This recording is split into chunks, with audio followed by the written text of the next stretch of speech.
नमस्कार दोस्तों, मैं विधिक आज़ादी से डॉक्टर एस.सी. पटेल। दोस्तों, हम लोग आज उस कानून पे चर्चा करेंगे जो कानून आप लोगों के सामने रोज़मर्रे में कहीं न कहीं दिखाई पड़ता है, जिसे आप लोग बोलते हैं आईपीसी या किस धारा में उनकी कार्रवाई हुई है। अक्सर सुनते रहते हैं, उस पे चर्चा करेंगे क्योंकि यह कानून जब पहले पुराना था उसके स्थान पे नया कानून सरकार ने लाया है।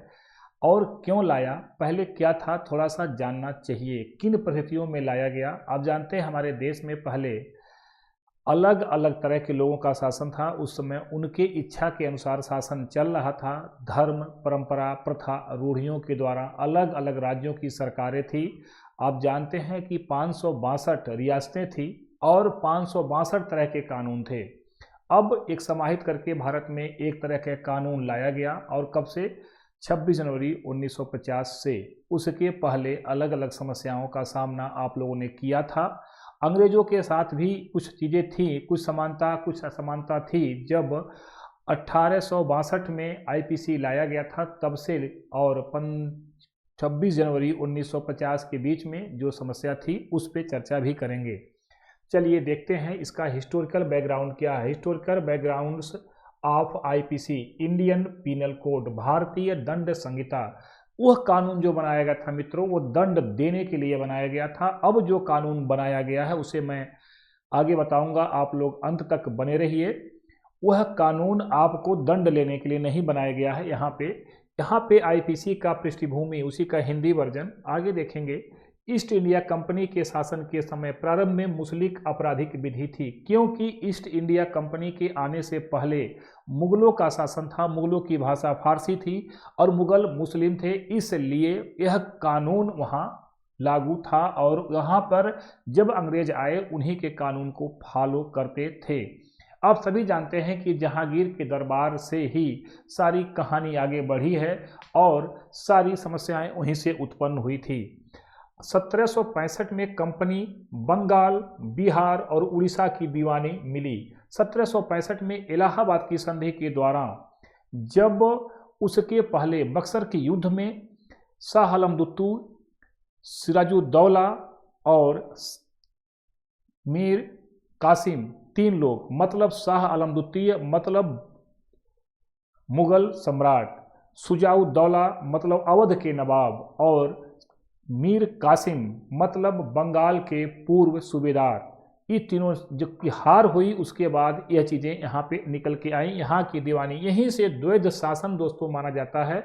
आपने पढ़ा होगा 1765 से लेकर के 1772 तक द्वैध शासन भारत में लागू था। प्रारंभ में यथास्थिति बनाए रखने की नीति अपनाई गई। पहले कुछ सेटलमेंट किया गया कि काम चलता रहे, बहुत ज़्यादा उथल पथल न करना पड़े, लेकिन समस्याएं बढ़ती गई और मुस्लिम आपराधिक विधि के दोष सामने आने प्रारंभ हुए। आने तो उसके बाद सुधार की बात आई, क्योंकि वह अपने अनुसार बनाए थे और समय बदल चुका था। जैसे नया कानून अब लाया गया है उसमें भी यही समस्या दिखाई पड़ रही थी। उसके पहले यहाँ पे वारेन हेस्टिंग्स ने डकैती में अंग भंग समाप्त करने का प्रयास किया। यहाँ पे वारेन हेस्टिंग्स जो बंगाल का प्रथम गवर्नर बनाया गया था, और आप जानते हैं कि 1700 के दौरान जब ये आए थे उसके बाद से यह चीज़ें इन्होंने समाप्त करने का प्रयास किया कि समाप्त होना चाहिए। किसी भी गलती के लिए उनके अंग भंग न किए जाएं, शरीर के अंगों को काटा न जाए, इस बात को उसने प्रयास किया। लॉर्ड कॉर्नवालिस द्वारा हत्या को वैयक्तिक अपराध नहीं माना गया। हत्या को वैयक्तिक अपराध नहीं माना गया। लूट, झूठी गवाही जिसे कहते हैं प्रीजरी, वह हत्या से संबंधित विधियों में सुधार, अपराध व दंड में साम्य स्थापित किया गया। मतलब एकता स्थापित की गई कि इस तरह की अगर कोई बात आती है तो उसमें एकता कैसे दिखाई पड़ेगी। सभी को जिस तरह का दंड है उस तरह से उसे देखा जाए और उसी तरह से कार्रवाई की जाए, यहाँ बात की गई। 1862 के विनिमय द्वारा क्या किया गया, गैर मुस्लिम अभियुक्तों को, जो गैर मुस्लिम अभियुक्त को मुस्लिम आपराधिक विधि के अंतर्गत ट्रायल या कहें विचारण से मुक्ति की मांग का अधिकार दिया गया। ट्रायल का मतलब उनके केस की मतलब ट्रायल करना, जांचना, पेशी लाना मतलब जज के सामने जो भी समस्याएं रखना उसे ट्रायल बोलते हैं, ट्रायल करना। यहाँ पे मुक्ति की मांग का अधिकार यहाँ दिया गया। मुस्लिम आपराधिक विधि में किए गए परिवर्तन सभी प्रेसिडेंटियों में समान रूप से लागू नहीं थे। वहाँ पे कारण क्या था कि जो मुस्लिम आपराधिक विधि में जो परिवर्तन थे उसमें सभी प्रेसिडेंसियों में लागू नहीं किया। यही सबसे बड़ी समस्या थी, मुख्यतः बंगाल तक सीमित थी, क्योंकि बंगाल सबसे समृद्ध और एक्टिव स्टेट था। इसलिए आज भी देखेंगे बंगाल में इस तरह की कुछ न कुछ समस्या दिखाई पड़ रही है, इसीलिए ये बातें यहाँ आई। अलग अलग नियमों के कारण एक रूपता संहिता की आवश्यकता महसूस हुई, क्योंकि अलग अलग प्रदेशों में अलग अलग तरह से बातें की जाती थीं, अलग अलग व्यवस्था थी, इसलिए एक रूपता की बात की गई थी। एक रूपता दंड संहिता का उद्देश्य क्या था, क्या एम था, क्या यहाँ पे बात आई थी? विरोधी नियमों की जांच करना, जो विरोधी नियम है उसकी जांच करना, आवश्यक परिवर्तन सुझाना, ये दो बातें यहाँ पे रखी गई थी। दंड संहिता की आवश्यकता क्या थी?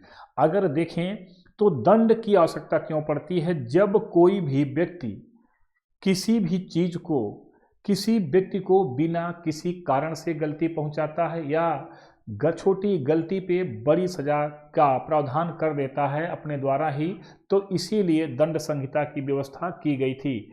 दंड संहिता को आप जानते हैं, दंड क्या होता, संहिता क्या होता, इसको जानते हैं। यह अनुभव किया गया कि सुधार अलग अलग अधिनियमों द्वारा संभव नहीं है, इसलिए दंड संहिता पीनल कोड की आवश्यकता महसूस हुई, क्योंकि सुधार अलग अलग नियमों के द्वारा संभव नहीं था, इसीलिए आईपीसी इंडियन पीनल कोड की बात की गई थी। तो जब इंडियन पीनल कोड आया तो क्या आया? एल्फिंस्टन संहिता, बॉम्बे प्रांत के गवर्नर एल्फिंस्टन, इसे कहते हैं एल्फिंस्टन के नेतृत्व में एक दंड संहिता बनाई गई। ये दंड संहिता, इसे एल्फिंस्टन संहिता कहा गया। इसी को सबसे पहले संहिता के जब नाम दिया गया तो इसे एल्फिंस्टन संहिता कहा गया था। ये ध्यान देंगे। इसमें कुल कितनी धाराएं हैं आप जानते हैं? वर्तमान में जो हमारे आईपीसी है उसमें कितने हैं, पहले कितने थे आपको पता है?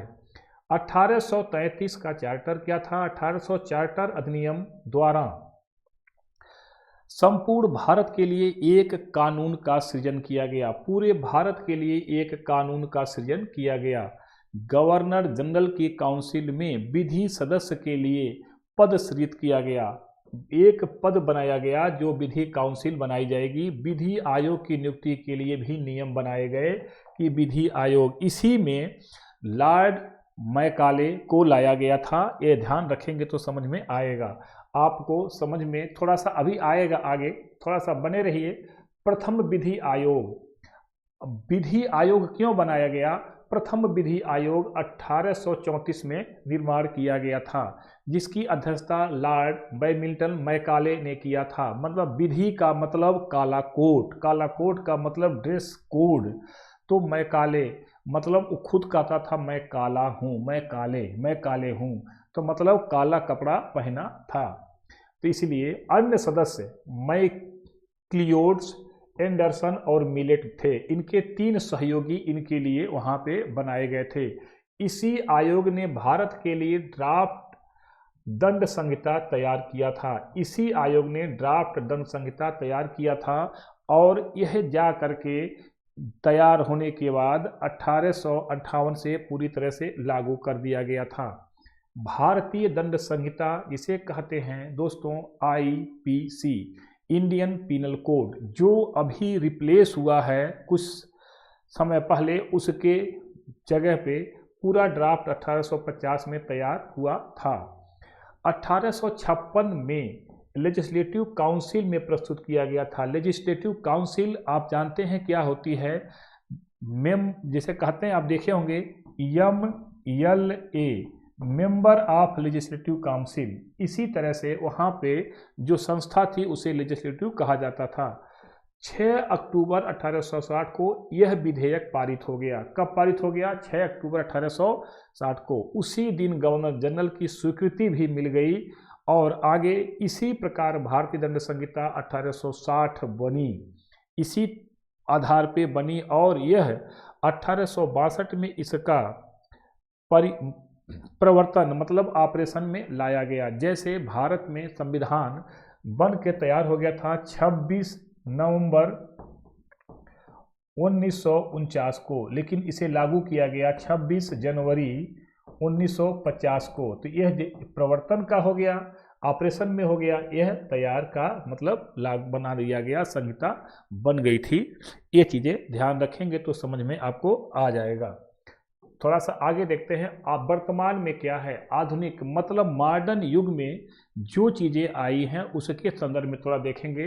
भारत सरकार द्वारा भारतीय दंड संहिता के स्थान पर नए आपराधिक संहिता का निर्माण किया गया। इसमें 3 चीज लाई गई दोस्तों।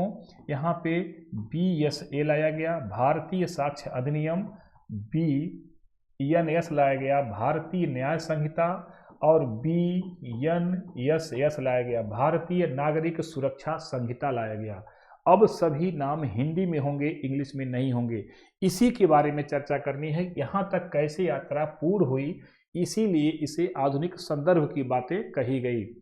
अब देखेंगे भारतीय न्याय संहिता 2023 के लिए एक विधेयक सबसे पहले लाया गया माननीय गृह मंत्री अमित शाह जी के द्वारा लोकसभा में 11 अगस्त 2023 को। लेकिन कुछ ऐसी उसमें कमियां वहां के मेंबर्स को दिखाई पड़ रही थी जिसे उन्हें वापस लेना पड़ा और पुनः यह आगे बढ़ा। तो पुनः विधेयक को लोकसभा में 12 दिसंबर 2023 को लाया गया संशोधन करने के उपरांत। तो अब देखेंगे यह 20 दिसंबर 2023 को लोकसभा ने पारित कर दिया, अपने मत से लोकसभा ने पारित कर दिया। और पुनः उसी विधेयक को 21 दिसंबर 2023 को एक दिन बाद मतलब नेक्स्ट डे राज्यसभा ने भी पारित कर दिया। कितनी अच्छी बात है, एक दिन में ही वहाँ और एक दिन में वहाँ भी दोनों काम हो गया। यह बहुत अच्छी बात है। जब यहाँ काम हो गया उसके 4 दिन बाद हमारे राष्ट्रपति महोदया द्रौपदी मुर्मू जी ने इस पे अपनी अनुमति प्रदान कर दी, मतलब इस पे उनकी सहमति मिल गई हस्ताक्षर के द्वारा। और उसी समय से इसे भारतीय अपराध विधि का तीनों संहिता जो है उसी से यह मान लिया गया कि यह हो गया। लेकिन लागू करने की तिथि आगे लाई गई, इसे 1 जुलाई 2024 से पूरे भारत में लागू किया गया। ये ध्यान देंगे, पूरे भारत में इसे 1 जुलाई 2024 से लागू किया गया। तो क्यों ऐसा हुआ, इसके बारे में आपने देखा कि कहाँ से इसकी उत्पत्ति हुई और कहाँ पे ला करके खड़ा किया गया। इसमें 3 चीज़ें थी, लेकिन हम लोग की चर्चा IPC की थी, इंडियन पिनल कोड की थी। अब थोड़ा सा अभ्यास प्रश्न मित्रों कर लेते हैं ताकि आपको कभी भी प्रश्न आपके सामने आवे तो असुविधा न हो। पहला प्रश्न आज का है मित्रों, ईस्ट इंडिया कंपनी के प्रारंभिक शासनकाल में भारत में कौन सी आपराधिक विधि लागू थी। यहाँ पे प्रश्न बनता है कि कौन सी आपराधिक विधि लागू थी। तो आप देखेंगे यहाँ पे हो जाएगा आपका C, मुस्लिम आपराधिक विधि लागू थी। तो क्यों लागू थी, क्योंकि भले मुस्लिमों का शासन था। मैंने आपको विस्तार से बताया भी कि अंग्रेजों के आने से पहले एक लंबे अरसे से मुस्लिमों का शासन था। यहाँ तक कि अगर आप देखेंगे तो 1206 से लेकर के 1862 तक लगभग मुस्लिम का प्रभाव रहा। अगला प्रश्न देखेंगे, डकैती के लिए अंग भंग समाप्त करने का प्रयास किया, किसने किया। यहाँ पे तो वारेन हेस्टिंग्स ने किया था कि डकैती के लिए अंग भंग समाप्त के जो कानून थे उन्हें समाप्त करने का प्रयास किया, क्योंकि बताया था मैंने अभी पहले छोटी सी गलती से बड़े सजाएं नहीं मिल सकती। अगला प्रश्न, 1832 के विनिमय द्वारा किसे मुस्लिम आपराधिक विधि से मुक्ति मांगने का अधिकार दिया गया। यहाँ से मुस्लिम आपराधिक विधि से मांगने का, यहाँ पे गैर मुस्लिम अभियुक्तों को, जो मुस्लिम नहीं है उनको यह अधिकार दिया गया। यहाँ पे जो गैर मुस्लिम थे, आप मुस्लिम 2 वर्ग में उस समय देश की सिचुएशन बदला हुआ था, आपको पता है। बाकी सभी लोग इसके बारे में परिचित हैं। हिंदू में किन किन लोगों को रखा गया था ये जानते हैं। अगला प्रश्न है, एल्फिंस्टन संहिता किस प्रांत में बनाई गई। आप जानते हैं एल्फिंस्टन संहिता पहली बार 41 धाराओं में बनाई गई थी। यह बॉम्बे में बनाई गई थी एल्फिंस्टन के द्वारा। वहाँ के जो गवर्नर, तत्कालिक गवर्नर थे, उनको यह अवसर मिला था। तो बम्बई, आज को जो हम लोग मुंबई कहते हैं, वही स्थान है। अगला प्रश्न देखेंगे दोस्तों, प्रथम विधि आयोग की स्थापना कब हुई थी? प्रथम विधि आयोग की स्थापना ऑप्शन हो जाएगा सी 1834 में की गई थी, जिसकी अध्यक्षता लॉर्ड मैकाले ने किया था। उनके 3 सहयोगियों के द्वारा हुआ था, जो पूर्व में मैंने आपको बताया। तो यहाँ पे इन प्रश्नों को अगर आप अभ्यास कर लेते हैं तो इसी तरह के प्रश्न अगर आपके सामने आने वाले एग्जाम में, चाहे जुडिशरी का हो, चाहे सिविल का हो, चाहे जो भी एग्जाम आपके सामने हैं, वहाँ पे आपको इसका लाभ मिलेगा, यह मैं आपको बताना चाह रहा था। तो दोस्तों, इन प्रश्नों के द्वारा आपने अपने सिस्टम को अपडेट किया। इसी तरह से आप लोग अंत तक जुड़े रहे और आपको अंत में 5 प्रश्नों की एक श्रृंखला भी प्राप्त हुई। अगर आप वीडियो को बीच में छोड़ देते तो यह 5 प्रश्न आपको कदापि नहीं मिलता। तो विधिक आज़ादी आपके लिए हर समय कुछ न कुछ अच्छा लेकर के आती रहती है। आप लोग विधिक आज़ादी से जुड़िए और अपने ज्ञान को बढ़ाइए।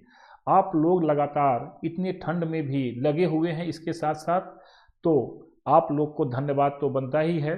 चलिए, आप लोगों ने बड़े मन से देखा, सुना और आत्मसात करने का जो प्रयास किया, उसके लिए बहुत बहुत धन्यवाद। जय हिंद, जय भारत।